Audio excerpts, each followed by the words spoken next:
Fight in the front yard, ever feel like you're in the front lines? You buy tons of name brand canned killers that swear up and down they'll take out the problem first spray. Well, our intel says otherwise. Forget all that. Call us, Old Colony Pest Control. Tell them that Red Revere sent you.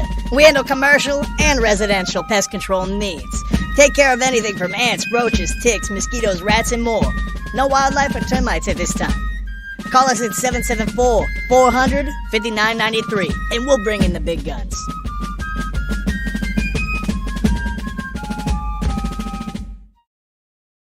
We begin in the Pendleton Whiskey Buck and Shoot.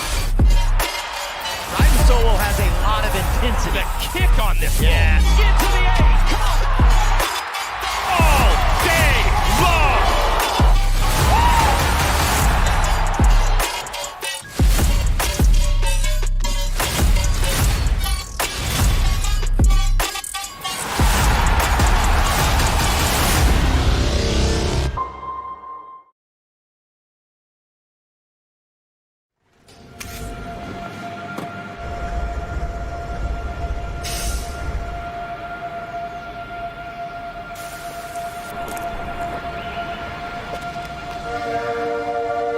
A better job, a better home, a better life.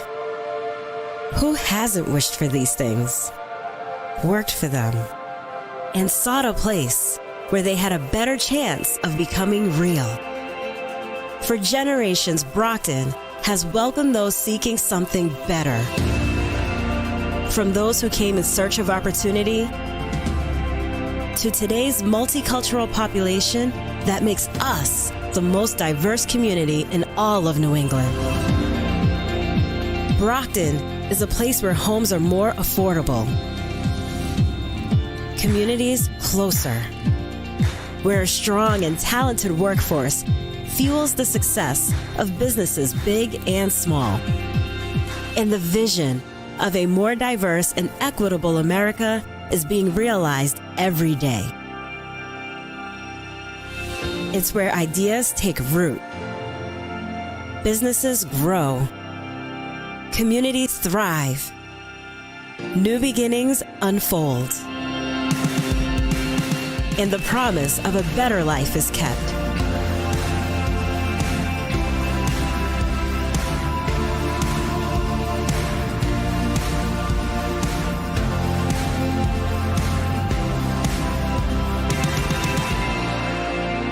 Brockton, Massachusetts,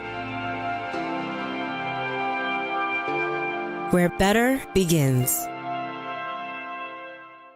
Time to grow up. You got a problem with your self-esteem and ego. Oh, here we go again. It's time to grow up now. Why they think we on the same time? Yeah, ain't no more minutes on the clock. Why they think we got the same grind? Yeah, you know a nigga never stop. Callin' this place got a box office like.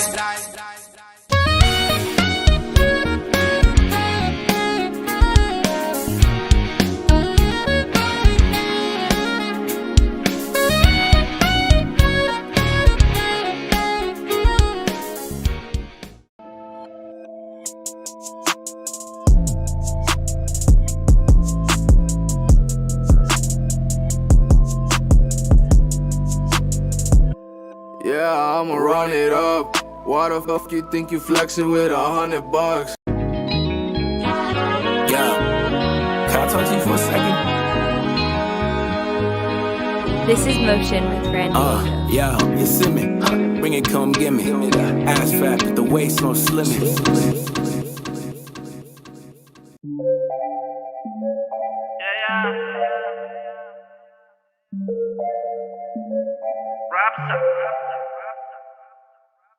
Quisiera estar contigo y recordar de nuevo todo lo que hicimos, cuánto nos queremos. I came to do the damn thing, cause I do the damn thing, so I guess the damn thing is getting done. I ain't popping champagne, this ain't a campaign, I ain't running, no, actually you should run. No comparing, clearly you can't hang, such a damn shame, man, you ain't never won. Life ain't a fair game. I'm just an airplane flying through. Maybe you should see if you can get you one. We're out of time. Don't say goodbye.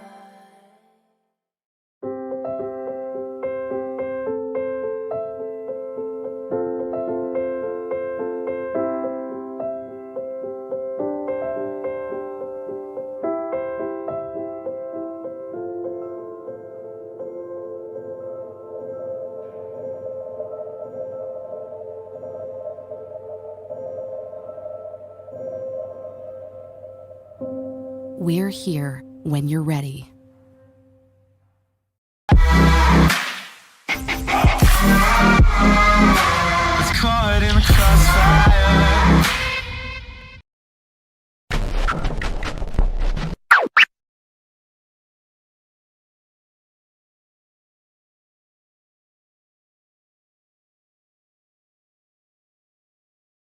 Okay, children, let's start the day with a few new math problems. What is 5 times 2? Come on, children, don't be shy. Just give it your best shot. Yes, Clyde. 12? Okay, now let's try to get an answer from someone who's not a complete retard. Anyone? Come on, don't be shy. I think I know the answer, Mr. Garrison. Shut up, fat boy! Hey, don't call me faggot! Eric, did you just say the F word? Jew? No, he's talking about fucking fat ass. Kyle! Why the Eric! Dude, you just said Stanley! Hey! What's the big deal? It doesn't hurt anybody. How would you like to go see the school counselor? How would you like to suck my... What did you say? I'm sorry. Actually, what I said was... How would you like to suck my butt, Mr. Garrison? Holy shit. Can you dig it? Can you dig it? Can you dig it? This is blasphemy. This is madness. This is the proof.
All right, it's your boy Citizen One broadcasting live from the City of Champions. You are watching The Booth. It is 2/21. Let me get this date in here for you guys because 2/21/2023. We are almost done with Black History Month, and man, it has been absolutely crazy. The weather has been bipolar. Here in New England, we've probably had one of the mildest winters that we've ever had. We've had no snow, knock on wood. Been real crazy because I don't know. I just don't know what the deal is with this winter. I know if you have a plow or like a snow blower or something, you are pissed. You are truly pissed. You spent all that money. Some of you probably had to let your wives know. And yeah, you lost out. You lost out. Let me get the date up in here for you guys right here. Here we go. Hold on. Boom. There's your date for you, so you guys know what date it is. 2/21/2023. And my first guest was supposed to be on with me, but he's not here. TNF Lando. And he's not here. So I'm just going to get right into the show. First of all, I got to thank my guest from last week, professional bull rider Grayson Cole. They will be stopping into the Worcester DCU Center this weekend. Maddie C Sports for You and Me, Sinstorm Productions. They're going to be going down there. Him and his wife, Ashlie, going to be going down there and covering the PBR event. I'm actually going to be here in Brockton covering another event, which is the Black Skate Night. And we're going to be doing that. What's up, Acid Drop? I see you on YouTube. Dropping it up. Veana Marie in the chat. What's going on? And I've got a great guest tonight. But before I get into announcing my guest again, I got to thank Grayson Cole and recording artist Veana Marie for being on with me last week. Again, second week in a row. I got to thank everybody for being in my inbox and showing me love. For those who didn't know, two Fridays ago, I was actually hit by a car 3 blocks from the house. So I'm kind of glad and happy that I'm here with you guys to do this show 2 weeks in a row now. I'm actually scheduled for an MRI for my knee on Thursday morning. So I can't, people have been calling me, asking me, what are you doing? What's going on? To be honest, I can't figure what I'm going to be doing and what's going to happen for the rest of this period until I have my MRI on Thursday, because right now I feel like, it's weight bearing. I can put weight on it, but there are some days when it hurts. It feels like it's got a knot. My opinion is that I feel like when she hit me, she tore my ACL on the inside of my knee. And it's weird because I have where she hit me, I've got no bruising. I've got no pain. Everything is on the opposite side of the knee. And as I tell people, I feel like Booby from Friday Night Lights. I'm good. Put me out there, coach. And then you go and make that cut.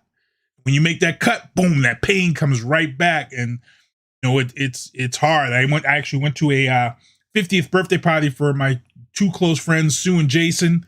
They celebrated their 50th birthday together. Their kids threw a surprise birthday party for them, and I actually went to the party. And I got there like 1 o'clock. It was a surprise, but by like 4, I was telling my son, I got to go home. I got to go home. It was hurting. It was hurting that bad. So I came home, watched the XFL and things of that sort. But it's one of them things. And as far as, somebody had hit me up and said, oh, the hospital give you painkillers and this and that. For me, I'm not a painkiller guy, because I feel like, your body is in your brain produces pain for a reason. And in my situation where it's a possible torn ACL, I don't want to be on painkillers and then be thinking, oh, I'm good. I can move this way. I can move that way. And then be damaging my ACL further. I feel like, let me just alternate between Tylenol and ibuprofen. And then if I move some way that I'm not supposed to, I'm going to feel that pain. And that's going to let me know, hey, you can't move that way. You can move this way, but you can't move that way. So I've been, alternating between Tylenol and ibuprofen. I wasn't about to get on painkillers to hide the pain and just further damage my knee, because, I'm up in age. I can't be out for a long time, No days off. That's what I'm talking about.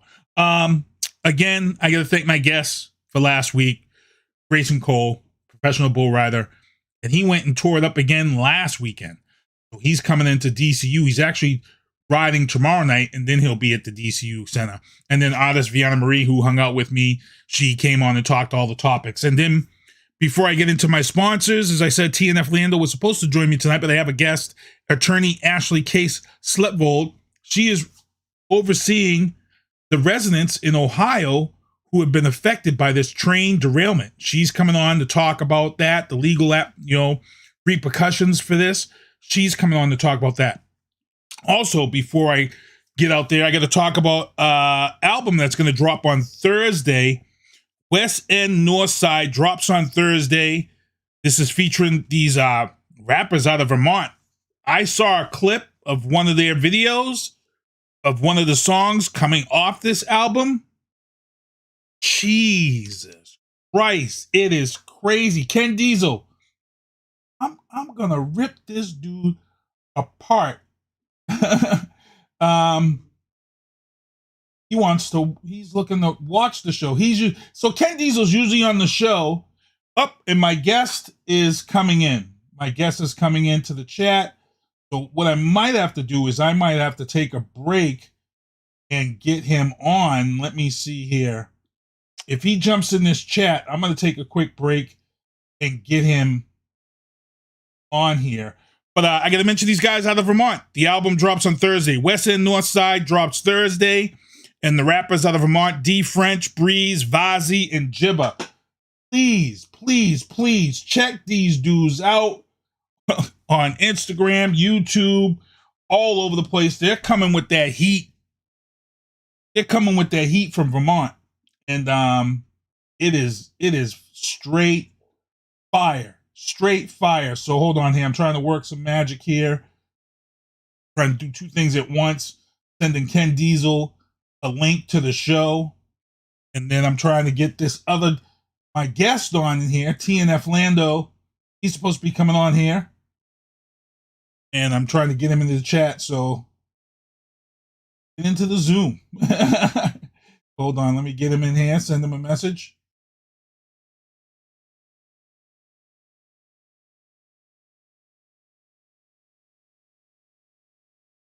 All right. But again, shout out Vermont rappers, D French, Breeze, Vazi, and Jibba. West End, North Side is the album, and it drops Thursday. While I'm waiting for my guest to get in here, I'm going to go through my sponsors for you guys. MDB Electronics. If you have a controller that drifts or broke, I actually have a controller that I just sent out. My Call of Duty controller started sticking on the right, and when I pressed left to run, to sprint, it wasn't working. Y'all know how mad that makes you when you try to sprint and you ain't sprinting in Call of Duty. So I had to send it out. It's actually under the lifetime warranty, so it's just going to get fixed and get shipped back here. But, you know, I got to give a shout out to Michael Douglas Barretto. His mother passed away, so our prayers and blessings are going out to Michael Douglas Barretto and his family. I already told him, family first. I got a backup controller. I talk about it on this show all the time, so there's no rush to get it back in the 48 hours that you tell people, because family first. And I get it. Your mom passed away. Let's do this. Veana Marie, she's in the chat. Music is available everywhere, streaming online. Please, please, please check her out. The album is personal. It came out in August, and it's available everywhere. It's a fire. Check it out. Also, Tactical Target Systems. If you see me at the range, you all know me. I'm a big fan of getting myself correct, because I have this fear of the zombie apocalypse coming, and I want to be straight. Because first of all, black guys don't last, number one. Number two, I'm a heavy guy, so you know my cardio might not be that good. And you know, if it's slow zombies like Walking Dead zombies, I don't care. I don't care if they're Walking Dead zombies. I'm gonna have a sledgehammer on my back. I'm gonna have my firearms and whatever, my blunt objects. Slow zombies, I don't care. But if we have to deal with fast zombies, my life expectancy is very short if we have to deal with fast zombies. And now I got a possible torn ACL. So I'm going to have to rely on somebody I'm just going to have to be that dude in the wheelbarrow getting pushed or pulled and holding the shotgun, the shotty, or the assault rifle and just spraying zombies as they're coming for us. That's going to be me. Because right now, I can't run. My ACL is possibly torn. My knee is junk right now. So I'm going to be that dude. You could either put me in a shopping carriage or something. Well, not a Shaw's. It's got to be like a Lowe's or a Home Depot, because I'm a big dude. So you got to have like a Home Depot shopping carriage to put me in. Or you know what you do? Go to Home Depot, get me one of them orange, one of them orange four-wheel things that you pull or you could push. Just sit me up on there. Sit me up on there. Pull me, push me. I got you. You get me an assault rifle, whatever, 9mm. Bop, bop, bop, bop, bop, bop, bop. We can do this in the zombie apocalypse, even though I'm injured. And don't leave me behind. Don't pull some dumbass, scared, leave someone behind type crap. Don't let us get swarmed and then leave me sitting in the shopping cart or leave me sitting on the push cart so the zombies can eat me. That would be foul. That'd be messed up if you did that. But I digress. Also, I love Boston sports. You see those shirts that everybody's been hitting me up and getting on because they get in the chat and say good things about the show. You have a chance to win this. And my guest hit me up. He says he's ready to do this. Gotta come in the Zoom. Go on. You send him a text.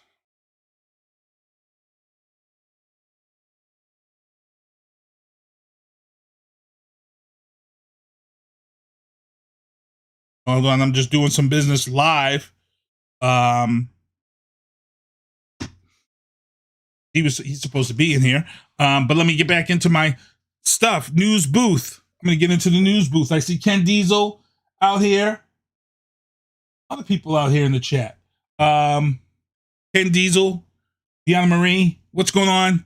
Again, Thursday. West End Northside drops Thursday. Check these guys out. I'm gonna get in the news booth while I wait my guests. In the news booth, Brockton Hospital has been slated to open in May for inpatient services only at this time. That's what they're kind of saying. So this fire that they had, this 10-alarm fire involving the transformer, has shut down Brockton Hospital. It has been a nightmare. It's been a mess having Brockton Hospital and Norwood Hospital closed. Good Sam is full to the limit, and it's just been crazy. So they're hoping to open in May for inpatient services to kind of take some of the heat and pressure off of the other hospitals and medical offices in the area. I know they even had a trouble with Brockton school for the nurses because Brockton Hospital, you do your hours, your clinical hours, and you can't, if there's no Brockton Hospital, they've got to go all over to do their clinical hours. So it's kind of crazy. Also in the news booth,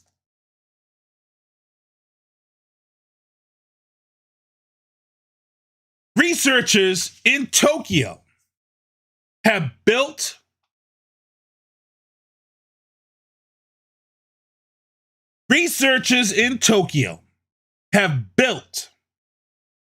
a robotic finger. They started with a robotic finger. This robotic finger that these Tokyo researchers have developed has living human skin around it. Human living skin around this robotic finger. Look here, I don't need to tell people shit right now. Hold on, let me just show you. I don't need to say shit. The clip speaks for itself. Hear it.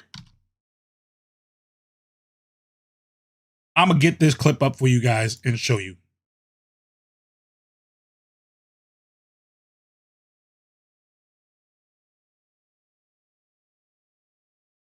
Because I'm not happy about this, and it is definitely not good. So here we go. Hold on here. I'm actually trying to get my guest in here also. All right, listen.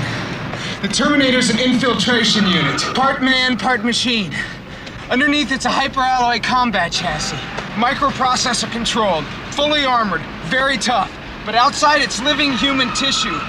Flesh, skin, hair, blood, grown for the cyborgs. Do something else! Do something else! That's it! That's all we want! Do something else! Holy The 600 series had rubber skin. We spotted them easy. But these are new. They look human. Sweat, bad breath, everything. Very hard to spot. Jesus! God tap dancing Christ!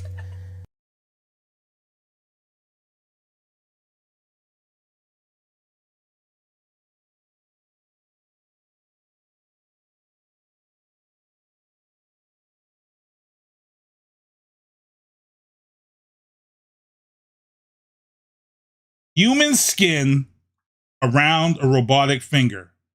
That's where we're at, people. That's where we're at.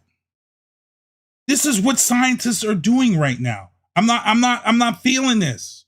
I'm not feeling this right now. So, For those who are out here and they're how do you feel about that? Drop that in the chat. Scientists are doing too much right now. And, you know, I'm not happy about it because this is where things go south in the worst way. Things go south in the worst way. This is the start. This is the start of it all. Start of it all. The downfall of the human civilization. Right there. Also, just to make matters worse, there's an AI that they have created, and this AI has been around for 2 years. This AI sentient that they've created, it's been around for 2 years. Well, they announced this week that the AI that they've created 2 years ago, guess what? It has the mind of a 9-year-old. A 9-year-old. Oh, okay. Hold on. Someone didn't read the 6:45 Eastern Standard Time. He's behind us. So he thought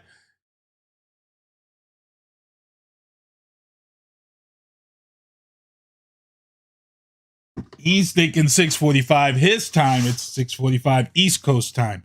So he's going to be coming in a second. That's why my first guest is not here. He's sitting here waiting like, what's he talking about? What's he mean? He's in the chat. Hit me up right now, TNF Lando. He's like, I was about to jump on now. I thought it was 6:45. In the legal booth, I'm going to get into a couple of, actually, I should play my interview before I get in the legal booth. Let me play my interview with my other guest, since she was waiting and she was on time. This interview is coming up is with Ashlie Sletvold. She is the representative for the class action suit for the residents of Ohio. If you guys didn't hear about the train wreck that's going on, that happened, the derailment about a week and a half, 2 weeks ago. Yeah, it's bad. And she's representing actually a friend of mine, who lives out there. And, you know, I actually asked my friend to come on the show, but she couldn't come on the show because she's being represented by this attorney. So her attorney has agreed to come on. And what I'm going to do here is I'm going to take a quick break, and then I'm going to get you guys. Actually, I'm not even going to take a break. I'm just going to get right into this interview with her right now. Here it is, my interview with attorney Ashlie Sletvold. Here we go.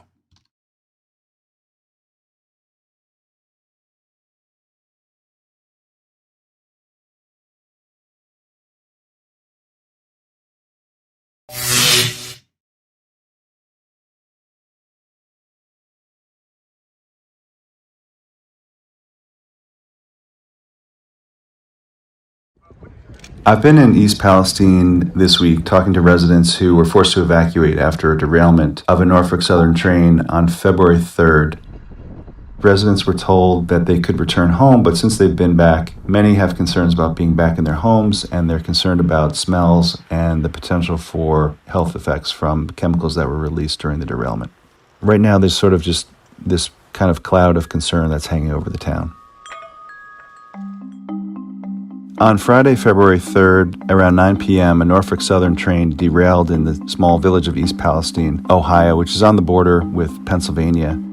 As soon as the derailment occurred, police and other officials came through the town and told people that they had to evacuate immediately. Monday, February 6th, Norfolk Southern said that it would have to breach 5 tanker cars containing vinyl chloride to prevent a potentially catastrophic explosion. I honestly feel that the Palestine, the police department, the fire department, all the first responders, they don't have the answers to give us because I don't think they know. They're not getting the straight answers either. Residents in East Palestine and surrounding areas packed a school gymnasium Wednesday night to seek answers.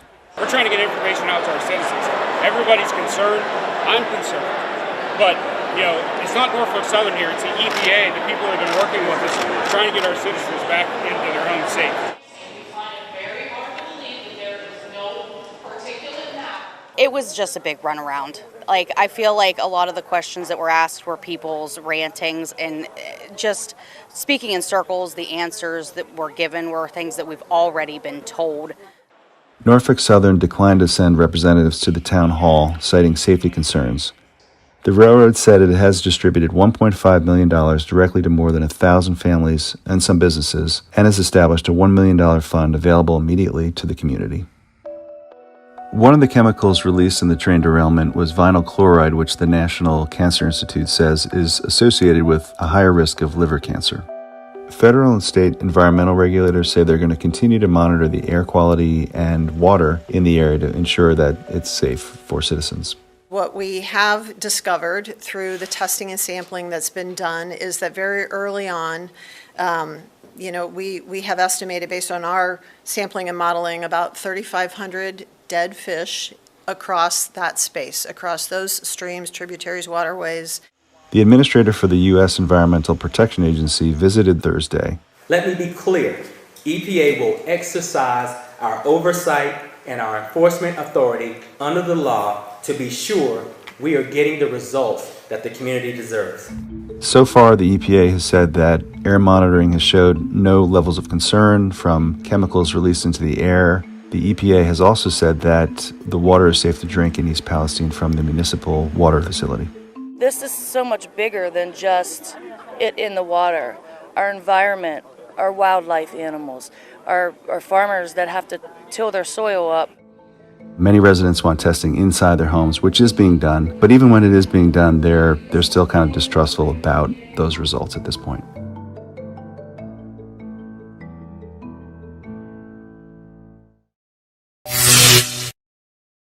All right, it's your boy Sinister One broadcasting live from the City of Champions. You are watching The Booth, and I'm here with my first guest. But I got to talk about, before I get into my first guest, I got to thank everybody who was here, and they sent me prayers and blessings from after being hit by a car. But I wanted to talk about this because I have an attorney here, and I have some paperwork. Since Friday, since I've been hit, it has been flooding my emails and my mailbox, and it's just been crazy. But I want to thank everybody, prayers and blessings. But these are all lawyers and stuff that want to help me out. But my first guest is on here, and I want to talk to her because I have a friend who is out in Ohio, and she couldn't talk about this. She has a lawyer already, and when I heard her name, I was like, where did I hear this name before? I think we've touched this on this person's name before. And I go back in 2022, I'm going to pull up the picture here. And this was a case involving a black police officer who in Ohio, he worked at the Sheffield Lake Police Department. And he was racially discriminated against by his chief, was caught on camera placing a KKK note in his raincoat. And it was a big national case. We covered it on the booth. We talked about it on the booth here. And this woman here was his attorney. And now it's funny that she is now the attorney for my friend representing the residents of Ohio. I'm going to let her introduce herself. And then we're going to kind of touch base on this little story that we did cover in 2022. And then we're going to get into the meat and potatoes of this interview. So please, ma'am, introduce yourself. Let them know who you are and why you're here today. Sure. Thanks for having me on, Keith. I'm certainly glad that you're doing well since your car accident, up and about and still at your show. My name is Ashlie K. Sletvold. I'm the managing partner of the Cleveland office of Pfeiffer Wolf, which is a national plaintiffs firm. We represent injured people in all different types of cases, from the types of cases that you mentioned with Officer Poole, civil rights discrimination, to fertility misconduct, products liability, as well as massive environmental toxic torts like we're dealing with in East Palestine, Ohio, which is only about 20 miles from the town where I grew up in Austintown, Ohio. So this is a very hometown story for us. Much of my family is still in that area. And folks are very concerned, and as we think they should be at this point. There's no excuse for the type of disaster that Norfolk Southern, the railroad operating the train, has brought on this community. It's disrupted everyone's lives. People are in constant fear and anxiety. They've been inconvenienced as folks have flooded their town. It's been very difficult in the weeks since this has happened. And folks just don't necessarily know what to do. They don't know whom to trust. And it's hard to watch this happening in our hometown. And, before we get into this, I put up that thing with the case there. Now, this case, can you touch base now that case is closed kind of on that real quickly and just give a follow-up on that case?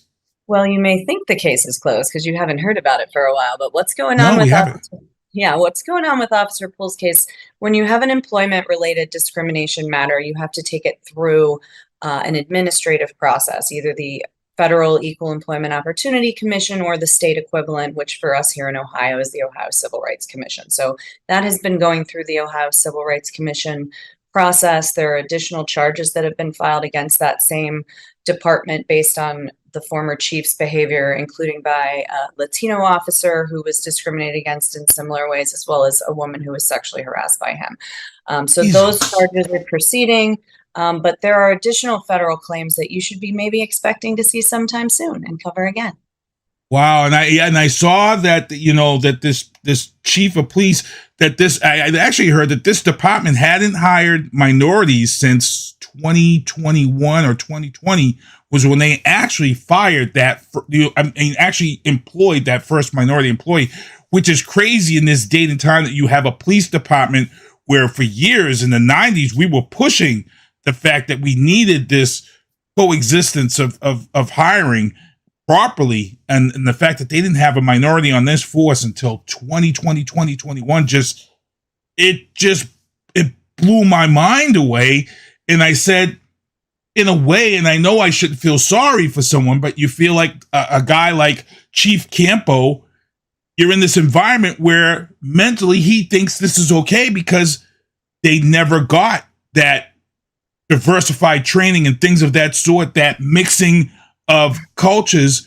Because I saw the video when he went to his discipline, he thought it was a joke. It wasn't going to hurt anybody's feelings. And I hate to say this, when you deal with some people who are old school, and I worked in the government sector, and when they had sexual harassment on the job, I was a mechanic. And they used to have the Snap-on calendars with the naked girls. And we started hiring a ton of female mechanics. The first thing that happened was a lot of female mechanics went right down to HR. And you had a lot of these old school guys that were like, but they give these to us for buying tools. What's the problem? No, I'm not taking that off my toolbox. And then guess what? They were down at HR ready to lose their jobs because they didn't realize that this culture was not allowed anymore. So... Right. And, it was amazing to see that the city of Sheffield had never done any type of diversity training, appropriate work conduct. Oh, we have some visitors. Hey, little man. How's it going? Some of my paralegals here. Yes, mommy will be with you. Can you go? No, mommy can't go on mute for a minute. You guys go back and eat your donut. How's it going, little man? I'll be with you momentarily. So, momming and lawyering at the same time. Here you go. Hey, yeah, I mean, if Rihanna can do it, you can do it. Heck yeah. It was amazing to see that the city had never done any kind of conduct training, what's expected in the workplace. But I don't really think you should need to watch a webinar or hear a speaker to know that you shouldn't be an awful, vicious racist. That shouldn't be something you have to say to people. Would it have helped? It certainly would have helped the city from a liability standpoint if they'd even done the cursory training that I've seen in every other workplace I've ever had to go in and challenge. But this is really unique. They seem to let this man run essentially a fiefdom where he was stuck in a long time ago, where people do not belong in this day and age. And it takes time to bring justice, but that's the path that we're on. And, as I like to say, the arc of the moral universe doesn't bend itself. So that's why you have lawyers pulling down, grinding to the end. Yeah. Because otherwise it's never going to get there. It's and that crazy. Just as much in this context in East Palestine.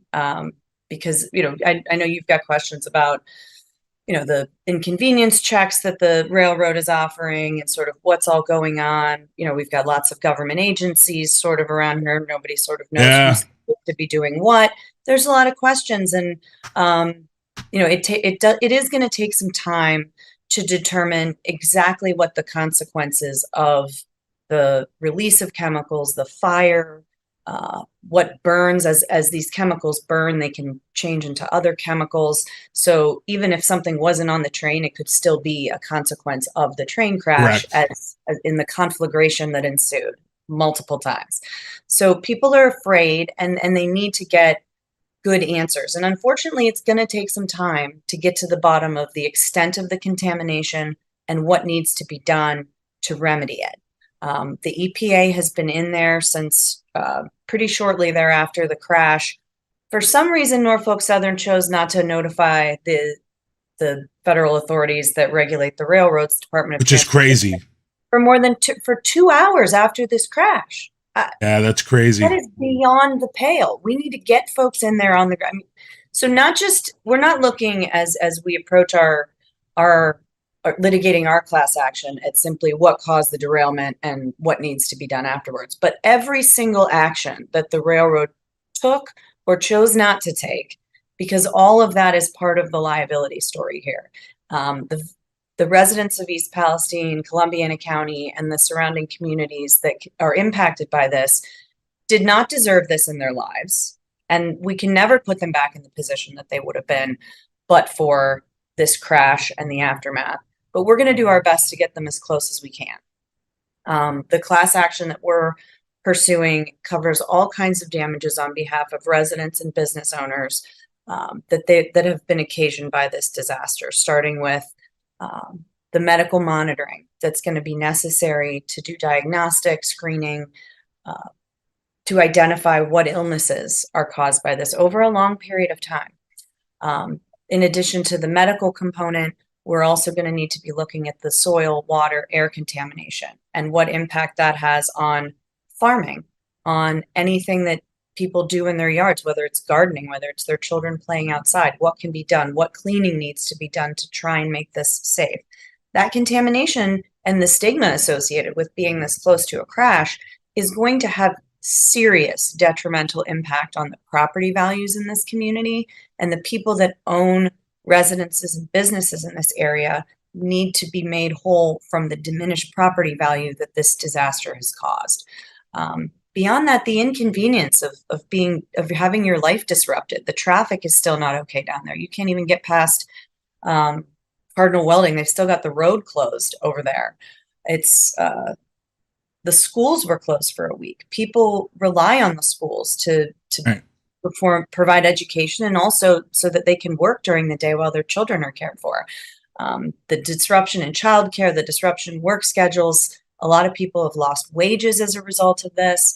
And collectively as a community, through people like your friend Marie, who is an absolutely wonderful human being that I've gotten already to spend time with as we're trying to solve this problem for this whole community. It's the people like that who are willing to stand up and say, no, we are going to hold this corporation accountable, and everyone else who has some element of blame accountable for what devastation you've wrought on this community.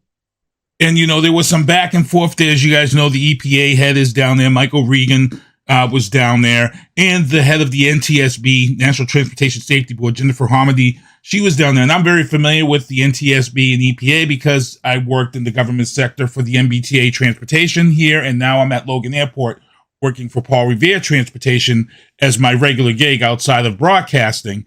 And I'm very familiar with the transportation and what needs to be done. I know, for example, here, if a car hits a bridge, you're supposed to report that ASAP because they have to come out and check the structure. It boggled my mind that the company did not notify the NTSB.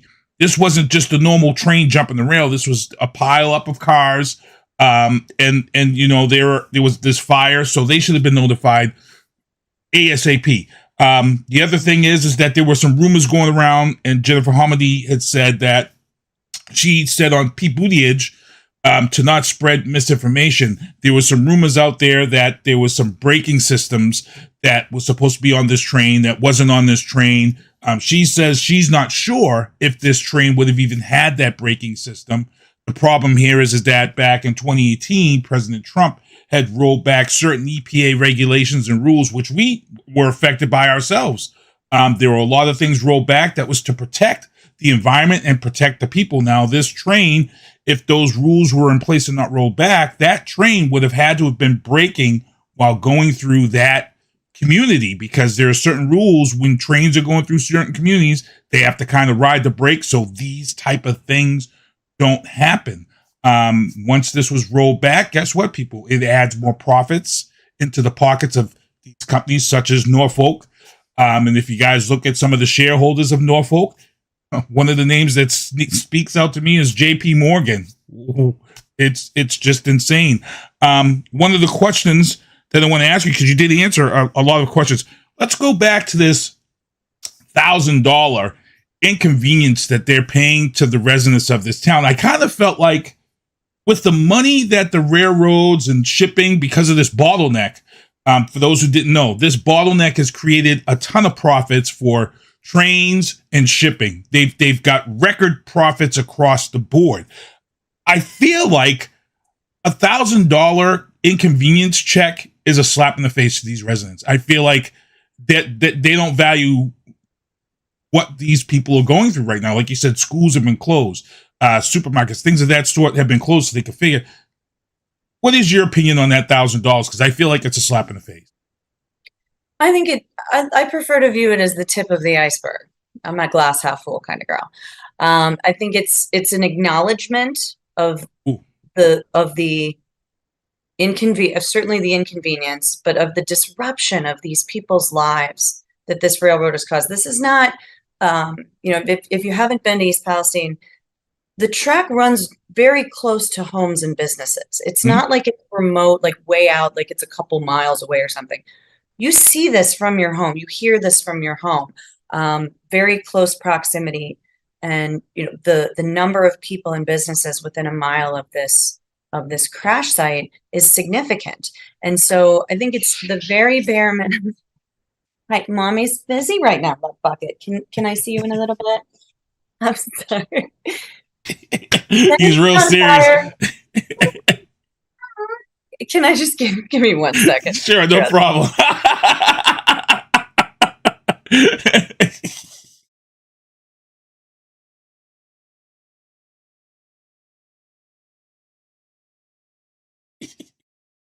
Awesome. This is awesome.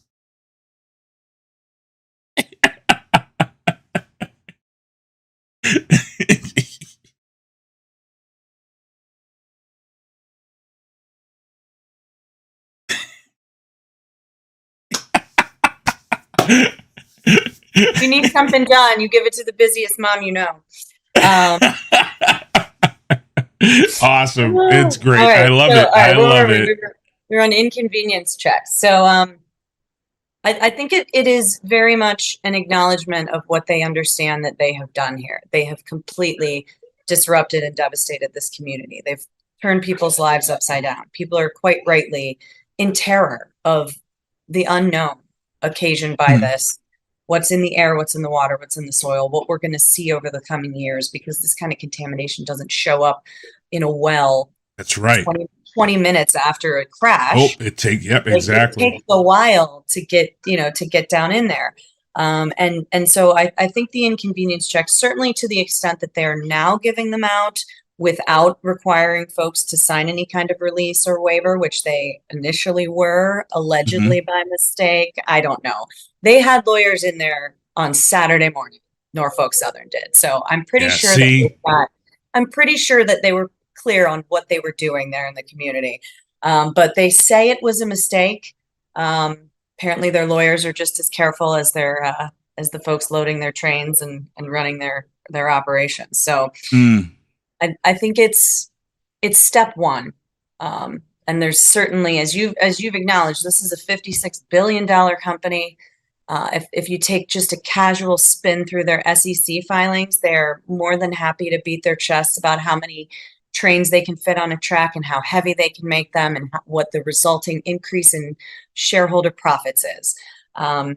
It it's always amazing to me the difference between what these corporations that cause these disasters say to their shareholders in their annual meeting notices and their proxy statements compared with what they say when they're called to account for the damages that they visit on unsuspecting communities that do not deserve it, because it's vastly different what they're telling their shareholders than what they're telling the public.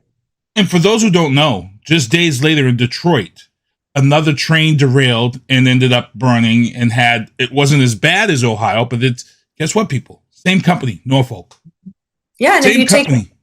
if you take a look, the Department of Transportation you can search stats on all different types of train accidents, train derailments. You can search by derailment. And if you look in Ohio in the past 5 years, Norfolk Southern is responsible for almost 90% of the derailments. Guess what? They don't run 90% of the trains. Same is true in Pennsylvania. It's a lower percentage, but they seem to be the leading cause of derailments as a railroad company nationwide.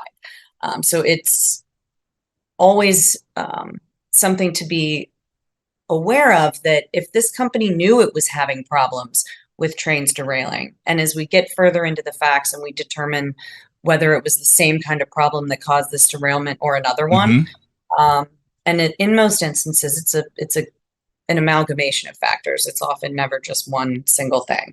But why is this company having more derailments than anyone else operating trains? We're certainly going to get the answer to that question. Well, and I come from this business, so I can say it's probably poor safety habits. People aren't following up on the safety habits. They may not be doing proper inspections on cars. As we know that the workforce is shorthanded, so things happen. But there's things that they're supposed to do to protect the public. And like I said, Jennifer Hornby had went and said that she wasn't even sure if that braking system was going to end up on that train or should have been on that train, but it's up to the NTSB to find out and answer all those questions. Pete Buttigieg kind of jumped the gun when he blamed Donald Trump, but the problem is that let the NTSB find out, let them be aware, because if it was supposed to have that braking system, then people have to answer for that. If not, then they have to find out what they can do so this doesn't happen again. But I do know that, when you're going through a town such as East Palestine, you're supposed to be going slow and you're supposed to have those brakes set because the community is so close to those tracks. And when this doesn't happen, this is what happens. Let me see here, because you answered most of the questions. And you said that you've got family that's there and that's affected. I know that I saw a story of a woman who had chickens, and she came out and her chickens were all dead, and she believes that that's from some of the chemicals. One of the things that was on this train was PVC. And what people don't realize is that PVC is in every home. It's in every house. They're replacing copper with PVC. The problem that people don't realize is that when PVC burns, it's no longer safe. PVC is now a toxic agent in the air.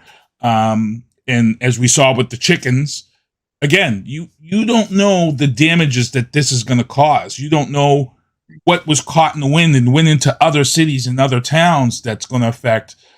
How do you guys handle that? And do you follow, as I said in Detroit, do you follow now any incidents with this train company that now pop up to add to this class action as part of your case that's building?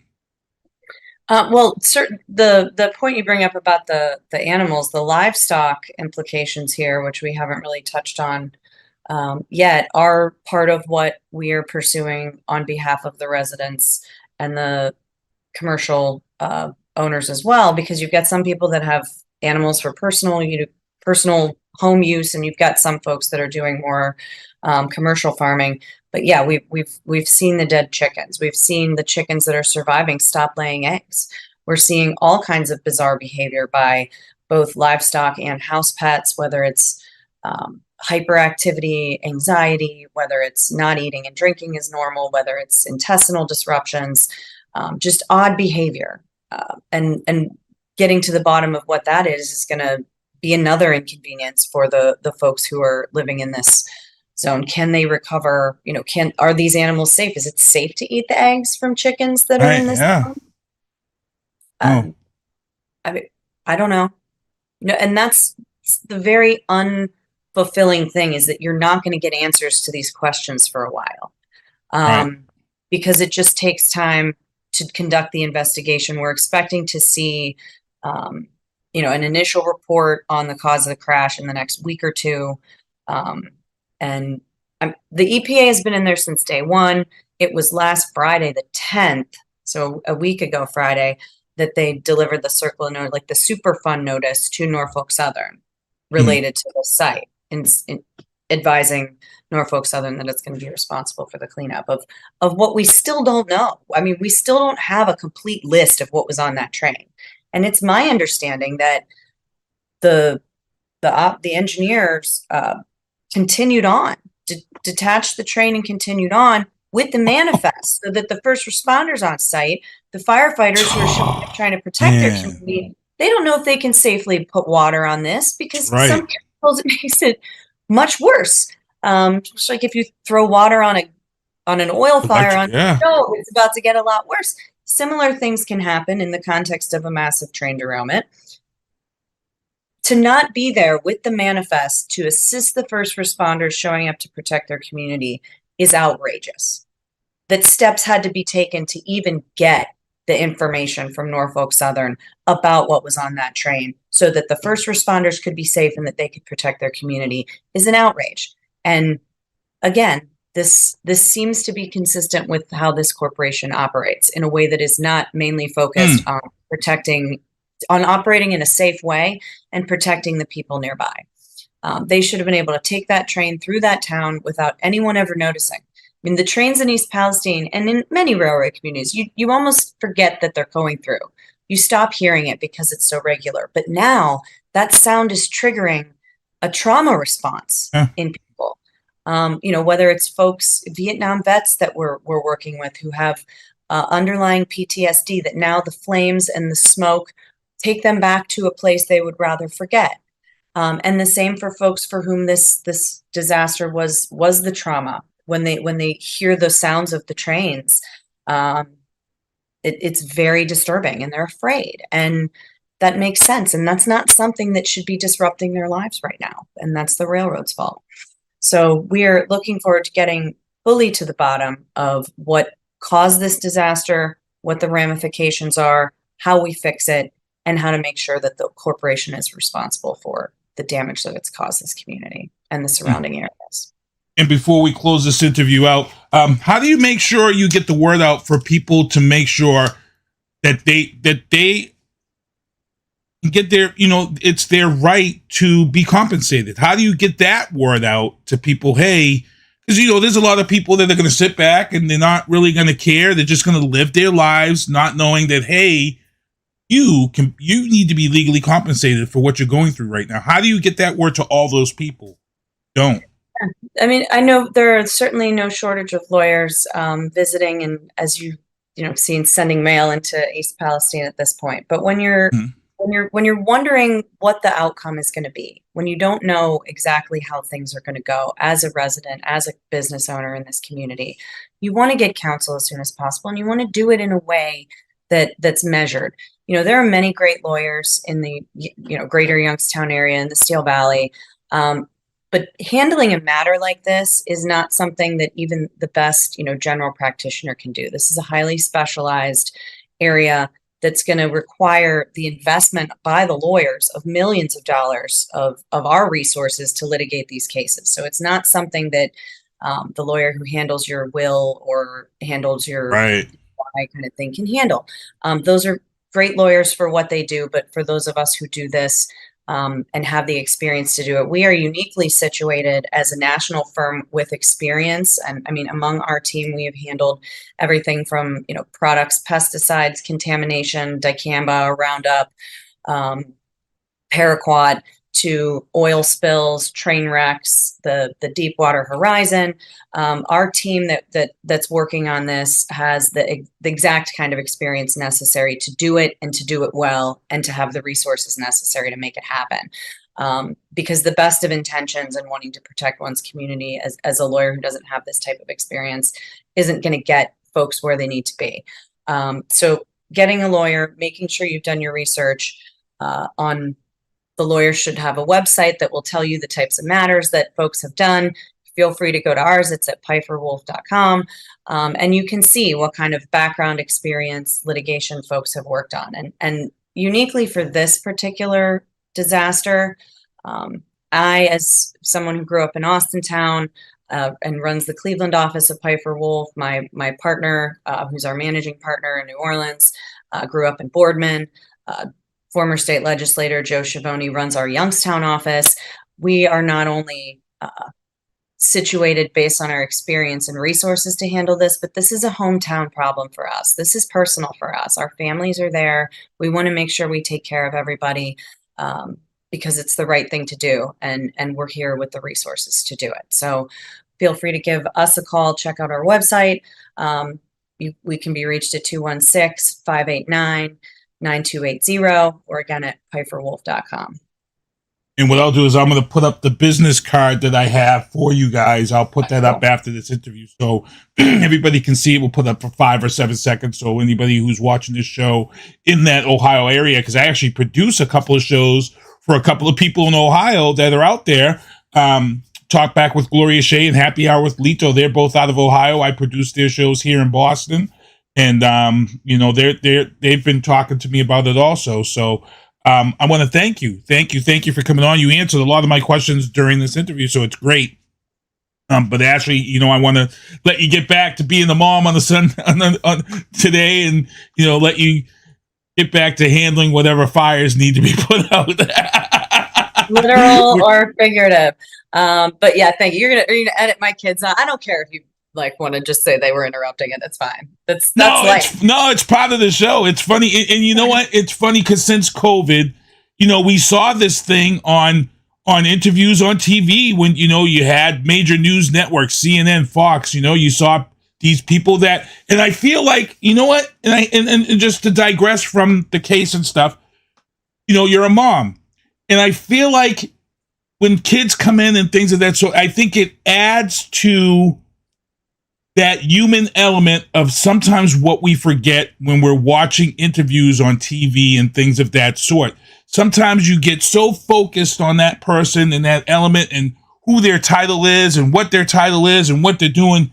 You sometimes lose focus that everyone are people too. Everyone could be a mom. Everyone could be a dad.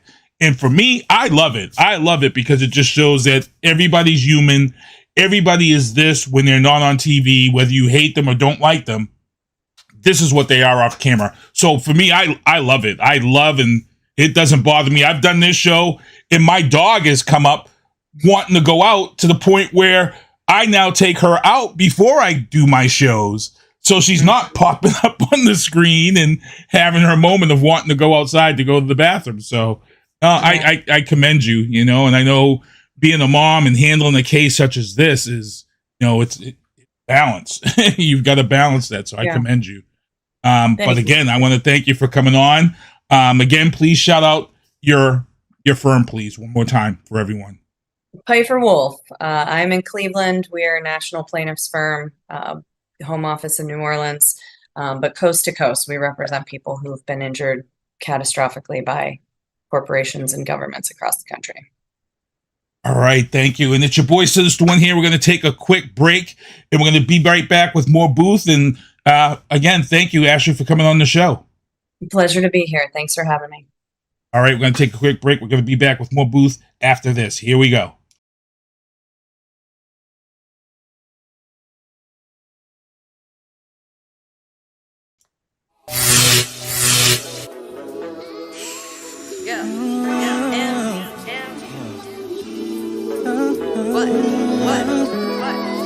Whatever happened to the families? Whatever happened to families going to Disneyland? Whatever happened to this world and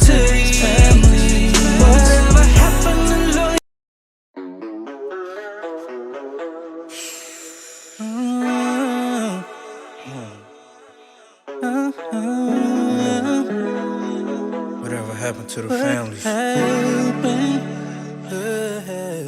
Whatever happened to families going to Disneyland? Whatever happened to this world and to these families? Whatever happened to loyalty? I can't stand it. Whatever happened to staying together, praying?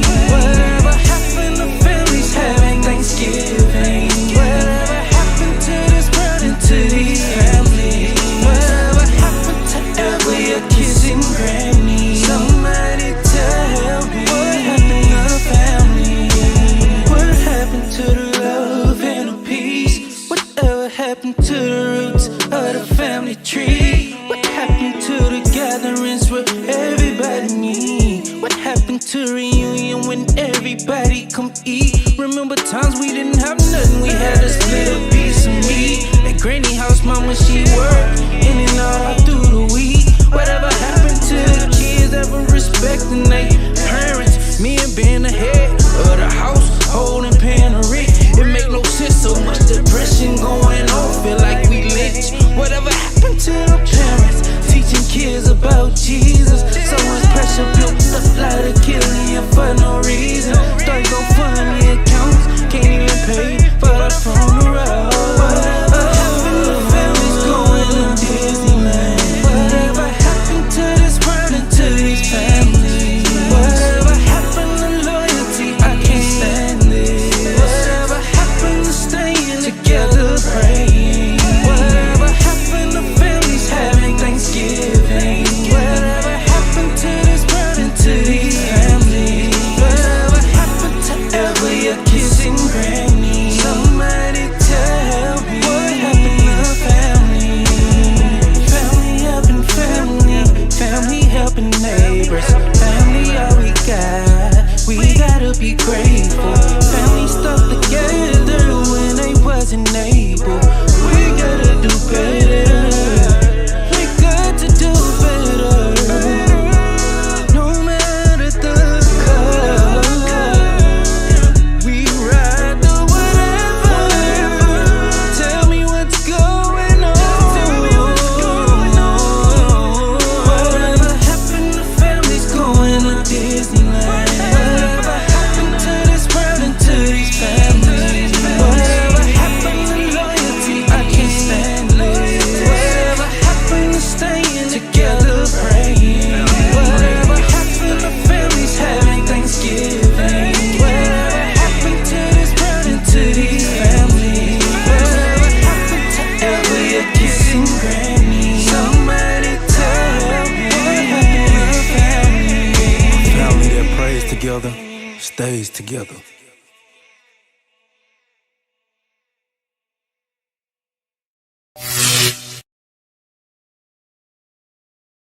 All right. It's your boy Sinister One broadcasting live from the City of Champions. You are listening to The Booth, and that track you heard is my next guest. But first, I got to thank Ashlie Sletvold. She's the representative of all those people who are affected by this train crash in Ohio. It was a great interview. We went over the 10 minutes, but she had a lot of interesting stuff. Ken is in the chat. What's up, Ken? Ken says, I would love to talk with her. By the way, she was 100% correct, seeing what happens in the future. Yes, exactly. It's a great interview. We got a lot of people in the chat. I got my man TNF Lando. That track is family. He just told me he just released it. It's out on all platforms, streaming everywhere. So we want to make sure to cop that, get that, jump on it, show your support for these artists. I'm managing artist Veana Marie. She's in the chat, and she dropped her album in August. We're telling people to just keep supporting. And the thing is now, and I'm going to speak on behalf of all artists out there, of all artists. You know, we have family, we have friends, and people will say, oh, yeah, man, I listen to you, blah, blah, blah, blah, blah, blah, blah. I listen to this. Look, people, I'm just going to tell you right now, don't fake the funk.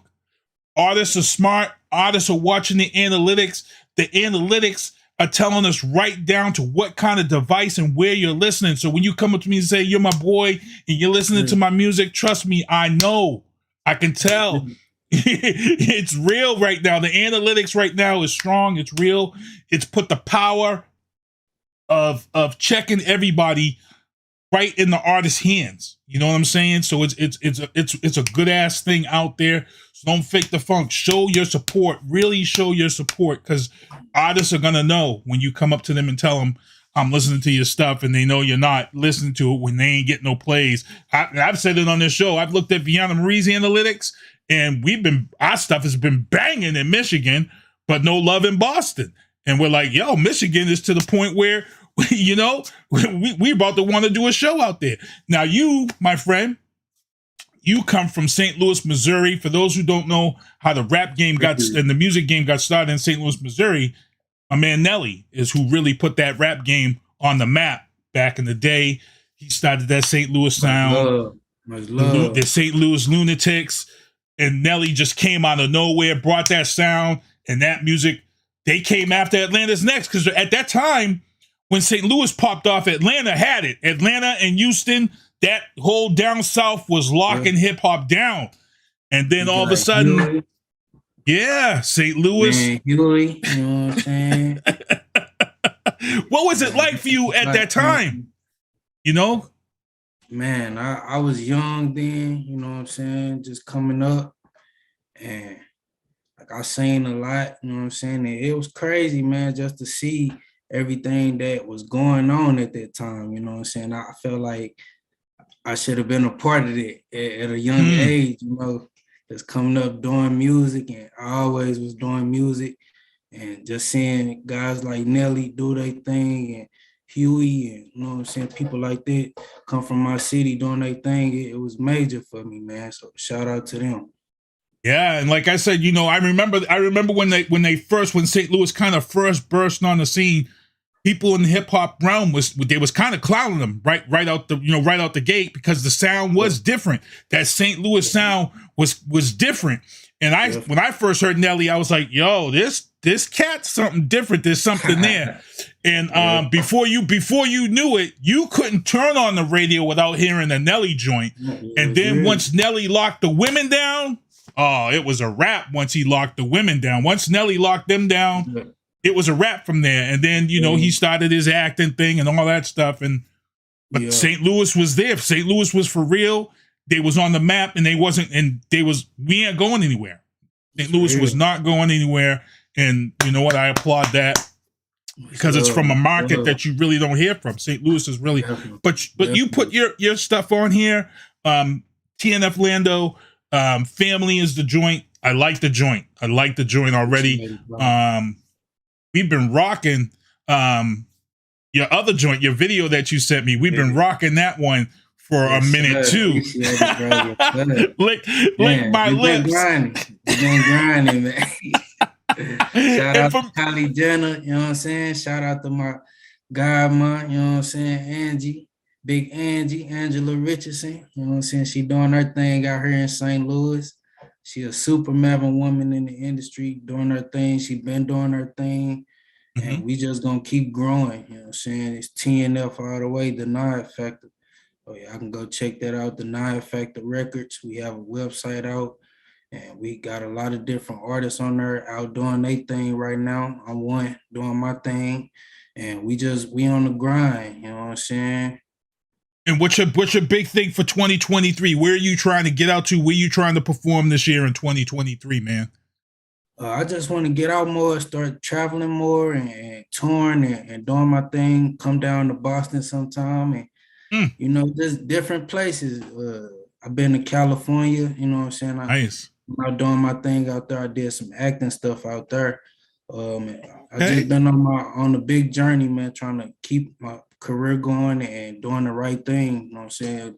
And let God lead me to where he going to take me. So I've been following your Facebook and your Instagram, you know, and I like people who have a positive vibe. One of the things I don't like when I go on people's different Facebook artists' Facebooks and things is, you know, when they you know, that fake and the funk type deal, you know, bringing the unnecessary. So for me, I get it, you know, flashing the money in the videos and all that, the cash and the wads. Not to judge nobody, you know what I'm saying? You know, it's just exactly, you know, know, for positivity out here is needed for that, you know what I'm saying? And it's hard. Yeah, and it's hard because commercial radio doesn't want to accept that and adopt that. You know, when you see a guy like Common, who I love, Common is an ill rapper, but he don't get much. He made his money behind the scenes because commercial radio didn't love Common, but Common was putting out hard music, hard tracks. He was putting out great stuff, you know. And then sometimes it's our own community. You know, I talk about people, and I talk about how Kendrick Lamar just dropped one of the hardest albums out there. This last album Kendrick dropped. But the black community didn't want to embrace it because guess why? Because they didn't want to talk about what Kendrick was talking about.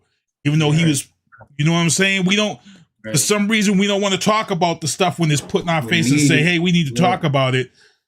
Nobody wanted to talk about that Kendrick album. You see how quiet people got? Right. Yeah, that's true, man. Nobody want to hear it. Like, nobody want to hear the real now. You know what I'm saying? Like I said, not to judge nobody on what they like or what they like to hear or nothing like that, but it's needed for stuff like family songs to be played, you know what I'm saying? Because families is broke apart. And I'm truly honored, like I said, to work next to Big Angela Richardson, you know what I'm saying, doing our thing, man, because we coming up with a lot of bangers and man, this is well needed to her for, like I said, for families to be brought back together and just different things to be brought up that's not brought up, like you said. And I like that family joint. That family joint that we just played. That's something I see that when you get ready to put the meat on the grill. Yeah, definitely. Cook you know what I'm saying? When Uncle Ray is putting the barbecue sauce on that first, you know what I'm saying? That's when you feel that song. That's when you feel that song. Yo, put that TNF Lando on, boy. Go get the mashed potatoes out the fridge. Straight up, man. It's love, man. Man, you know, that's one of them songs that really gets you in your feelings, and I like it, and I like seeing the positive stuff, and it's great stuff. Please tell people how they can follow you. Please let them know about your social media and stuff. You can go follow me on all social media platforms at TNF Lando. Again, TNF Lando. I have new music out. That family track is out. And Lick My Lips is out as well on Spotify, iTunes, Apple Music, YouTube, everywhere. TikTok. You can go get it. Go download it. You know what I'm saying? Go stream it and show your support and love. It's mad love from me and the whole team. You know what I'm saying? So I appreciate you, bro, for having me on. And, you know, it's much love from me and the team. And that Lick My Lips, because, you know, for those who know me personally on the personal level, they know I'm a chapstick guy. I don't go nowhere without my chapstick. He said the chap. I'm the LL Cool J and chapstick up in here. Okay, yes, sir. Shout out to LL Cool J, man. So when I heard Lick My Lips, I'm like, yo, this is a low key anthem for me, boy. But the song is fire. We've got the video right here. But I want to thank you, man. It was thank you for coming on the show. And hey, don't feel bad about coming on, because TNF Lando was supposed to be on early in the show. And what happens is when I book guests, sometimes they forget that I'm on the East Coast. I'm on the I call it the early. I'm on the early coast. You know, so we 2 hours ahead.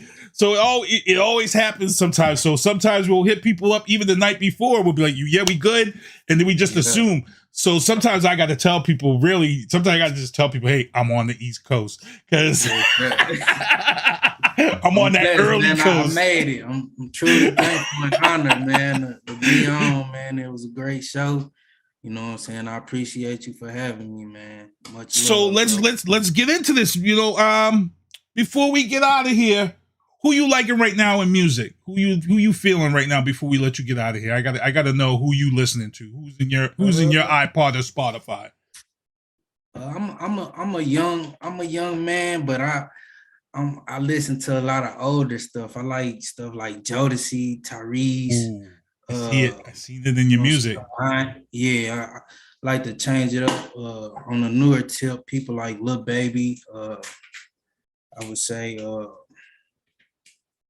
I like Ashanti too. You know what I'm saying? I don't really too much listen to a lot of music, but I'm very creative when it come to my music. So, you know what I'm saying? Nice.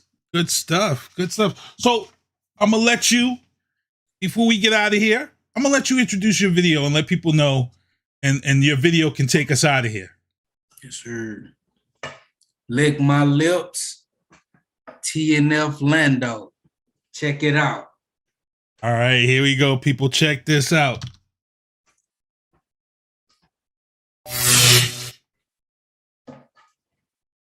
Much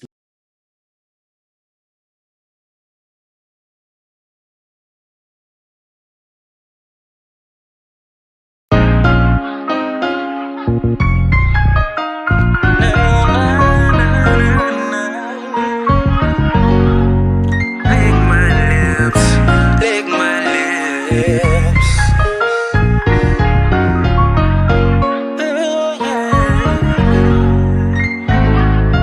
Every time I see a bad chick, I lick my lips, lick my lips. Every time she move them hips, I lick my lips, lick my lips. Every time I see her with Kylie Jenner lip gloss, lick my lips. Every time I see her from time to time, I lick my lips. Every time I see a bad chick, I lick my lips, lick my lips. Every time she move them hips, I lick my lips, lick my lips. Every time I see her with Kylie Jenner lip gloss, lick my lips. Every time I see her from time to time, I lick my lips. I lick my lips. Lil' mama, she so bad, really just ain't making sense. When she step up in the building, when she walk, yeah, jiggle. Girl, I wanna be your man, lay your head on my pillow. She an independent chick, don't need nothing from nobody. When she talk, you can tell she a boss. Don't need no makeup, just enhances the charm. Baby girl, when you cold, I just wanna make you warm. I'm just tryna be the one. Can I take you to lunch? Lay back, chillin' on the beach, having brunch. Got me licking my lips, yeah, she can even cook on recipe. Nah, she don't even need a book. Got the hater shook. Rock nothing but the best, you could tell from the look. Raised up from the hood, baby girl was good. I'm spirit hella cool, so far from the rest, I already understood. Every time I see a bad chick, I lick my lips, lick my lips. Every time she move them hips, I lick my lips, lick my lips. Every time I see her with Kylie Jenner lip gloss, lick my lips.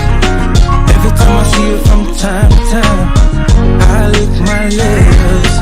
Every time I see a bad chick, I lick my lips, lick my lips. Every time she move them hips, I lick my lips, lick my lips. Every time I see her with Kylie Jenner lip gloss, lick my lips.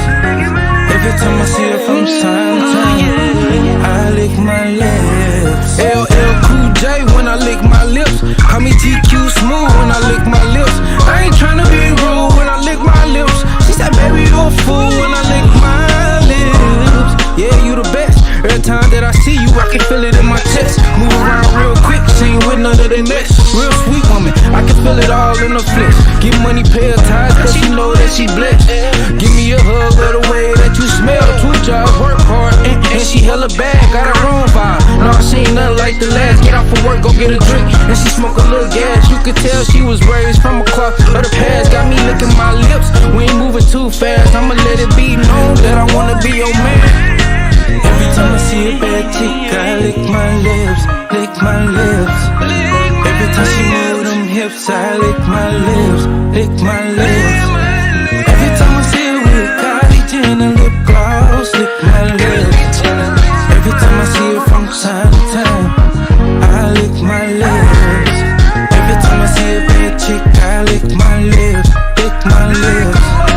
Every time she move them hips, I lick my lips, lick my lips. Every time I see her with Kylie Jenner lip gloss, lick my lips. Every time I see her from time to time, I lick my lips.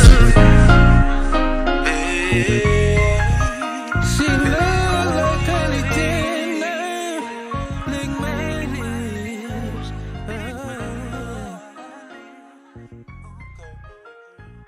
She look like Kylie Jenner.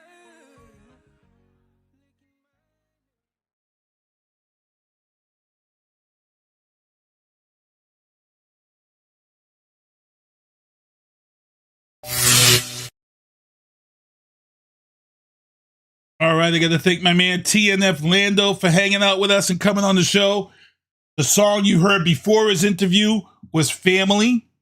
And then the song and video you just heard was going out was Lick My Lips. So check out TNF Lando, streaming everywhere. Great music, good stuff. Thank you for coming on, man. And I got to get into this news booth and legal booth. And we got about 15. I'm a little bit over tonight, but we're gonna get this done before Maddie C Sports for You and Me and Happy Hour with Lito come on the show. So I'm gonna blast through these topics real quick and get it going, get it popping. In the legal booth, people, are you ready? Jesus, Salt Life founder gets 12 years in prison for shooting and killing his 18-year-old girlfriend during a drug-induced weekend. They were messing around after using drugs, and they were fake shooting each other, and he had a gun and thought it wasn't loaded, and unfortunately, on drugs, he pulled the trigger, shot her in the stomach, and she died. So he was charged with manslaughter. He will now serve 12 years for shooting his 18-year-old girlfriend, Lora Grace Duncan. Also in the news booth, over 100 children were illegally employed by the Packers Sanitation Services. They've been fined $1.5 million for hiring 100 minors across 8 states. Some of these kids were as young as 12 years old as 15. Some of these kids were working the overnight shift and were too tired for school. This is crazy. This is insane. And our government, you suck, because this company should have been fined way more than $1.5 million for 100 kids. Sorry. As much as everybody jokes about child labor in China and things of that sort, this country should do a better damn ass job on penalizing a company who utilize child workers across 8 and where the F were the parents? Where the F were the parents here? How are you 12 years old working the overnight in the slaughterhouse and sleeping in school because you tired because you worked? Where the F are the parents? Are the parents working right alongside those kids in this slaughterhouse? Is that what's going on here? And part of the reason is because some of these kids got hurt.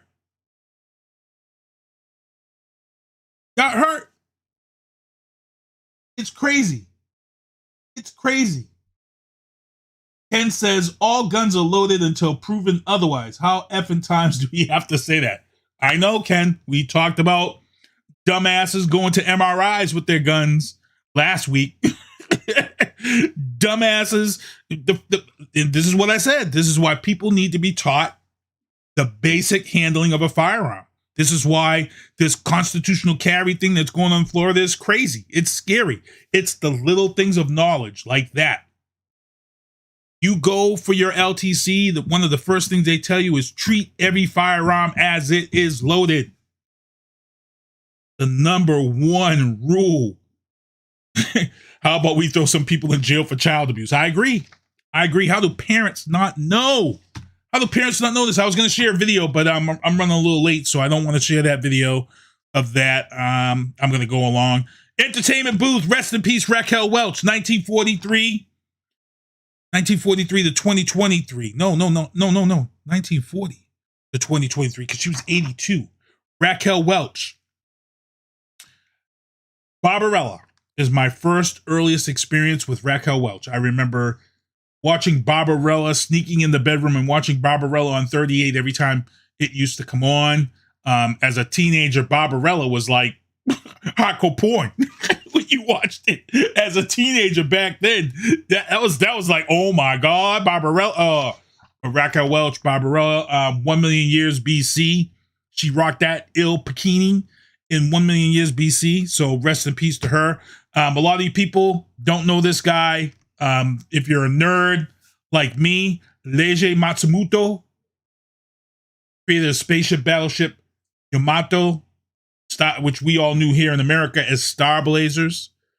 Star Blazers was the first anime cartoon that had me shed a tear in the second season.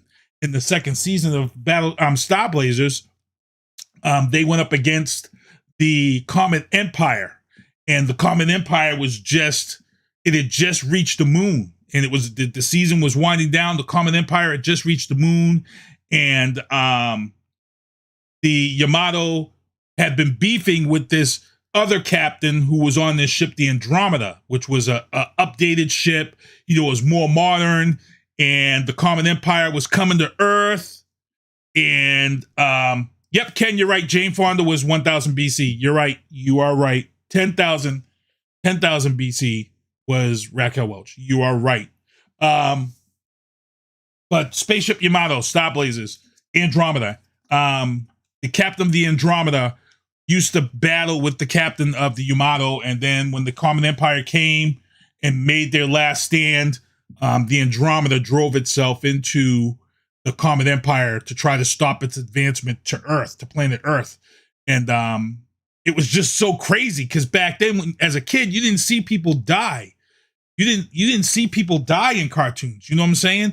And you knew that this guy had died. And I actually I'm not gonna lie, I shed a tear as a kid, as a teen, when this scene happened in this cartoon. It was just it was such an emotional scene.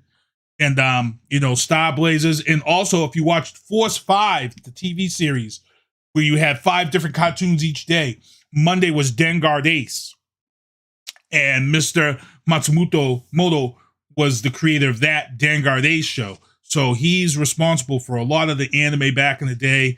Rest in peace to him. He was 85 years old. Also, Curtis Jackson, who had his big beef with Stars, and his shows went off the air, and he was going back and forth and back and forth and back and forth with all these networks. It is finally done.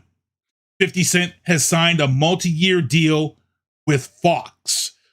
He is going to bring cartoons. He's going to bring some dramas, some comedy, some sitcoms, but he has signed on with Fox, multi-year broadcast deal. It is going to be crazy. Ken says, Raquel Welch got me through puberty. Trust me, I know. Good stuff, Ken. Avatar, The Way of Water. James Cameron has surpassed James Cameron. Why? Because Avatar, The Way of Water has now overtaken the Titanic as the 3rd highest grossing movie of all time, which means that James Cameron's ass will still be rich. That's what that says right there.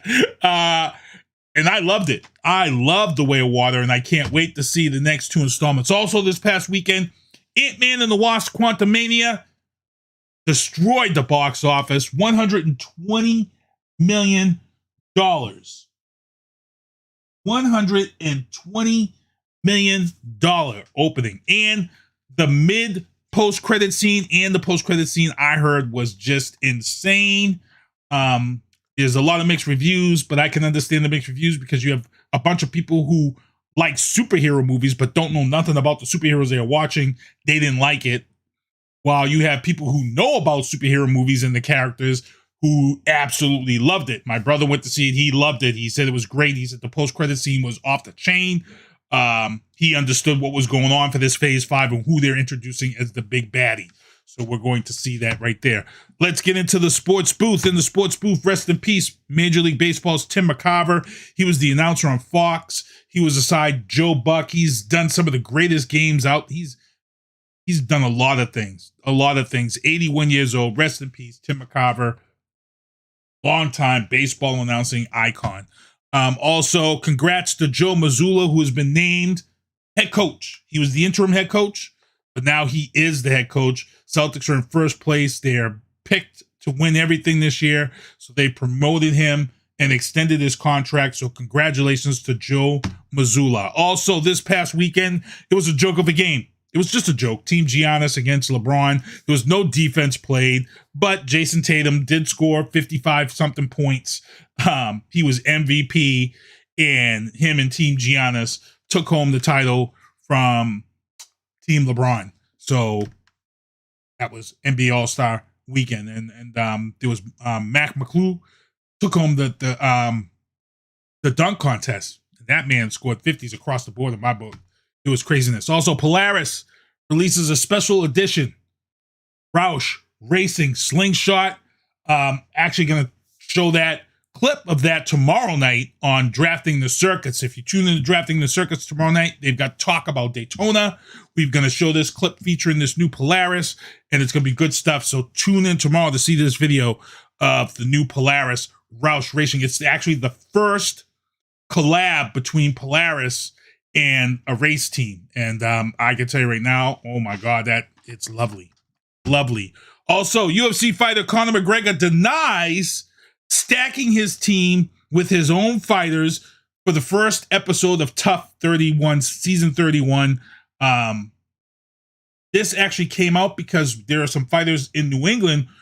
As you know, if you're brought out to the house, everything's in secrecy. No one knows you're on the show until the show actually airs. When the show aired, there were a lot of New England guys, I guess, were missing from that show who were out there.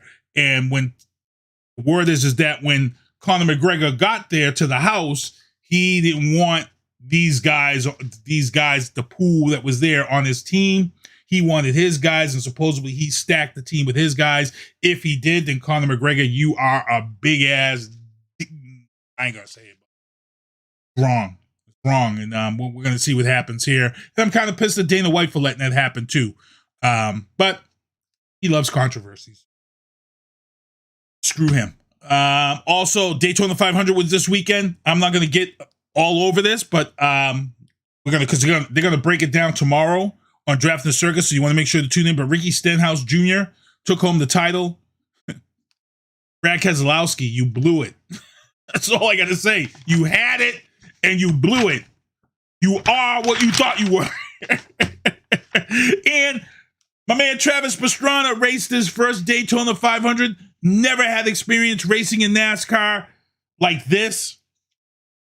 My man got up to, he led for 2 laps, and he finished 11th. And he was threatening, but he says it's just a one-time thing. This is the only track that he thinks that he would have been able to work on. But let's see. He said he left the door open because he said if he ever gets that call to come up and race. Let's see. So we're gonna they'll definitely be talking about that on Drafting the Circus tomorrow. Also, the XFL debuted. I will show you guys this clip, even though it's 8:30. Josh Gordon debuted in the XFL. He played for the Patriots. He had 74 yards and receptions, 1 touchdown.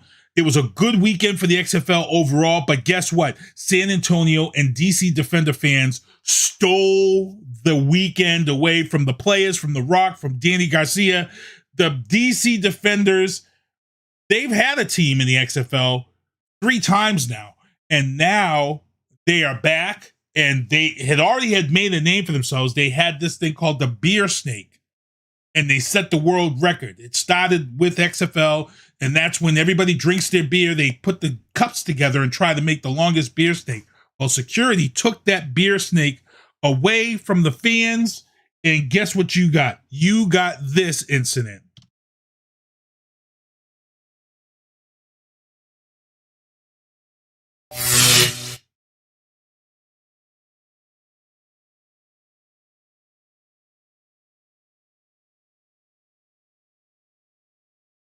Lemons are coming on the field. So what this crew is upset about, you see in the back of the end zone right there, is they have a tradition here amongst Defenders fans. And that is they make a beer cup snake out of their empty beer cups. And the stadium security took it away from them, so now the fans are revolting. It looks like it's lemons. So in a revolt, the fans are throwing lemons. Yep. The referees are clearing the players off the field for player safety. The fans say, give us our beer snake back and we'll stop throwing lemons. I think it's a small ask. We're in a stalemate here. I really do. Who's gonna fold? Who's got the power to give the fans their beer snake back? They're having none of it. Harry needs to get over there and get one of those lemons and take a big bite into it. See how fresh it is. There he is. I see him going over.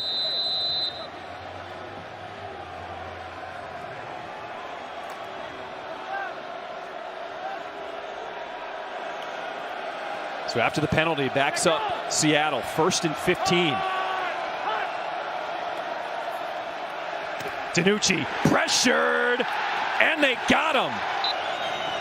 3rd and 16. Here comes the pressure, intercepted. Michael Joseph with the pick six and the flips. We'll give you some style points.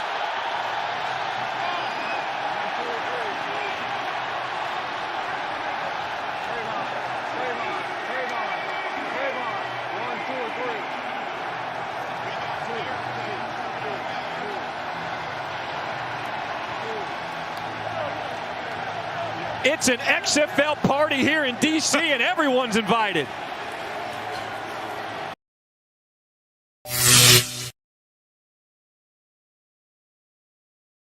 And for those who remember, DC Defenders, remember they were on the roll to head towards that championship just before COVID. XFL had come back. It was doing really good. And the DC Defender fans at that time, the Redskins were doing horrible. And a lot of the Redskins fans adopted that DC Defenders. I said something bad. The Washington Commanders. Excuse me, sorry. Well, actually, legally, they were that other name during that time of COVID. It wasn't until after COVID they did switch to Washington Commanders a couple of seasons later. But the DC Defender fans, they came, they showed out, they held it down this weekend. San Antonio, they came, they showed out, they held it down, and they also announced that the championship game will be played in San Antonio, Texas Stadium. So they were pretty ecstatic about that. And I think that's probably based on because, the ticket sales for this season so far. Boston does not have a team yet. I'm not sure if they're going to announce a team yet. It will be nice. But what I did like about the XFL is that, the XFL is now linked with the NFL as a experimental league. It's a developmental league. So it's a place where we send players to develop. If they're young guys or older guys, it's a place where they go to develop. What I did like about the XFL this weekend, it's also a testing ground for new rules, NFL. So in other words, they're going to test these rules out in the XFL. And if they work, if the feedback seems nice, if the social media seems to love it, it might be something that the XFL, it might be a rule the XFL will adopt. Now, one of the rules that happened this weekend was with Rod Woodson. There was a no call on the play, and Rod Woodson threw his flag out to challenge the no call. So, in other words, if you have if you think that a wide receiver was interfered with, but there was no call, then guess what?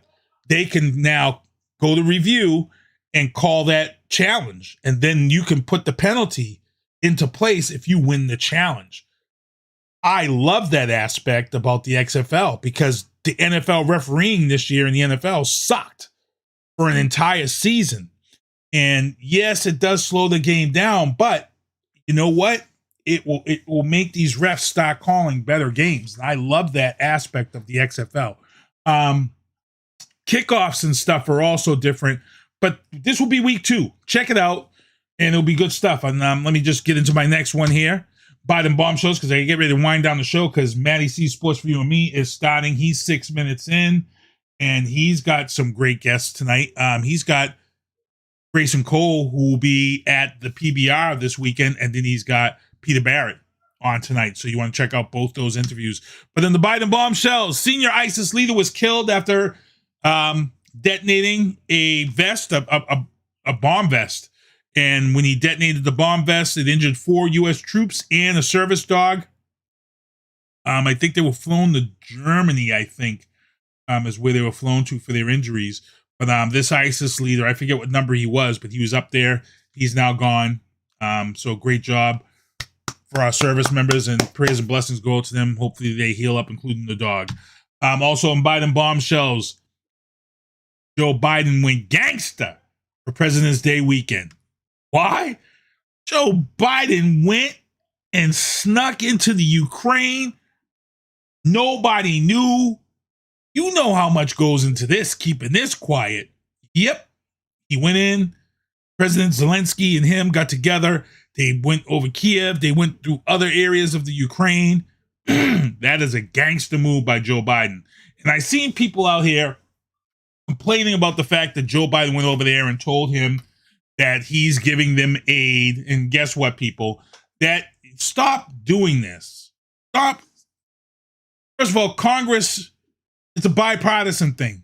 Congress and the House, they voted on giving this money to the Ukraine, this $500 million. It's not Joe Biden just giving them this money and everybody's saying, well, he's giving them all this money. He doesn't care about Americans. Money was approved by the House and the Senate. Okay? Learn how government works. Learn how the 3 tiers of legislation works. This is all fifth grade shit, people. The shit that we learned in the 5th grade. Y'all just let it just completely go out of your head. I'm actually going to get the video from Schoolhouse Rock of how legislation works and how the president can't do anything without approval of the House and the Senate. It's crazy. It's crazy. So he went there, and I saw somebody say, well, he didn't go to Ohio for the train wreck. Well, he's not going to go to Ohio. No president is going to go to Ohio. You want to know why? Because there was no loss of life in Ohio. Nobody died. It's not a big tragedy. And I'm in transportation. I'll just tell you right now. The only reason why you know about this is because the train, the engineer, they unhooked the train and took off and left the train to burn and carried the manifest, as you heard during the interview on this show. Other than that, people, derailments, truck rollovers, all of that shit happens every day. It happens so much. That's why that's why mainstream news stopped reporting on these stories, because it happens so often than you realize, than you think. Somebody said, oh, there was another train derailment today and it's this and that. And it's like, they happen every day. It's just that it's a hot thing right now. So the mainstream media is just running with it. Every derailment they're posting about on mainstream media. Ken says, I'm just a bill stuck here on Capitol Hill. You know, we need to bring that back for some of these people out here who don't know. They don't remember this stuff. So again, kudos to my man Joe Biden who went to the Ukraine, because Putin, that's like a slap in the face to Putin. You know? And he went there because there's this talk about China giving aid to Russia, which they've already discussed behind closed doors, about this aid and what they're going to do. And Xi Jinping already had said that he wasn't going to support Putin with weapons. They'll support him with money and stuff, but they said they weren't sending weapons. If they switch that up and they decide to send weapons over, then we got a problem. Then we got to start worrying about World War III. That's when we got to worry about World War III. But at this time, Xi Jinping, he's playing the game. And you know why he's playing the game? Because we still buy a lot of products from China. And they are getting rich in China off the crap we buy that they make and send over here. So do you either want to lose the shit that we buy from you, or do you want to send weapons over to Russia and then have them sanctions come and cut? So Xi Jinping is in a serious, serious place right now, because he's 85% of everything that gets shipped by Amazon.com. I'm just being real. I'm just being real with you. Also, Biden has told the EPA to take over the cleanup in Ohio, because it was actually the responsibility of the train company Norfolk to clean up this mess, but because of their record and because of their background, Biden said, nah. I'm gonna let the EPA oversee this and make sure it's done correctly, and watch and make sure things go where it's supposed to go. In other words, waste, that toxic chemical waste and things of that sort. We don't want you dumping it somewhere where you're not supposed to. So the EPA is going to be on Norfolk's ass about this cleanup. So big props to President Biden for doing that, because somebody had said he hasn't gone there. There's no need for him to go there. There's no need for Biden to go to Ohio. The EPA, the NTSB, and FEMA were there. All three of them were there. That's who needs to be there. The president don't need to be at a train derailment. You don't want to set that precedent, especially if there's no loss of life. That's a waste of time, a waste of money, waste of energy. Right? Y'all have no idea what entails a presidential visit. So stop it. Stop it. Really? Just sit down. All right, people. Hold on here. Let me get my hats up here for you. Boom. Boom. The beanies. Thank you for everybody supporting my hats. Also, thank you for supporting those shows. Drafting the Circuits will be on tomorrow night. Oscar Mike Radio Thursday night. Matty C Sports for You and Me. Matty C Sports for You and Me is about 15 minutes into his show right now. And then after Matty C Sports for You and Me, Happy Hour with Lito with Marcus Houston, who used to be an MMA fighter, but he is now a bare knuckle fighter. BKFC, Bare Knuckle Fighting Championships. Also, February 25th, Black History Skate at the Carousel Family Fun Center. Make sure to check that out. I'm actually going to be there that night. The PBI Velocity Tour rolls in Saturday night. Worcester, DCU. My man Matty C and his wife are going to be covering that event. Cameron's going to be, Ashley Cameron Photography is going to be there. And hopefully they'll get to check out my man Grayson Cole, who was on the show last week and is on Matty's show tonight. Also, Steve Reed is doing a flag giveaway for someone who deserves it. I've already made my nomination. The 28th, we're going to pick a winner. Steve Reeder, thank you again for what you're doing. Some great flags. And Infamous Ma, who was on this show, she has this event on March 3rd, Strength in Numbers event, which is going to be hosted by M. Styles and Ms. Rhodey. Make sure to show your support and make sure to follow Infamous Ma everywhere. Again, she will be performing at this event, 115 Empire Street in Providence. Doors open at 7 p.m. March 3rd. And that is it, people. Your boy Sinister One. I got to get out of here. Get ready to get on. Moving on.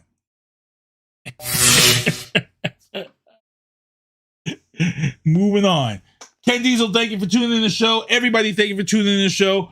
Matty C Sports for You and Me is on his channel right now. Make sure to jump over there after this show. And also check out Kevin Jeffries' Happy Hour with Lito with Marcus Houston. But you know something, SpongeBob?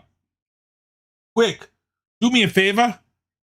Take us home. See you next Tuesday. Thank you for listening to The Booth on Hoobazoo and HatcherRadio.com. Please follow the Facebook page and subscribe to the podcast at Apple Podcast, iHeartRadio, and Spotify. The Booth is a Sinister One production hosted by Sinister One. I've got to start hanging out with friends that are a little more intelligent and understand politics and stuff. It's just that I'm up on this level up here, and all my friends are down here. Me, nah. You guys, nah. Maybe a little more down in here. Screw you guys, I'm going home. I smoke, I drink, I do my thing. These bitches hating, so you know I got to make it plain. Don't do cocaine, but your chick, my main. We stick together, true forever, yeah, you know we bang. I miss those days, which was easy. If only I make it, bitch, don't repeat. Now that I done upgraded, I've been upstate, and y'all think I'm playing. And I got a hit now for these weak ass hoes who think I ain't slaying. Try me, and I'll probably end up laughing, cause I never back down. I'm that chick with a clean ass whip. I don't need that shit, I got my own now.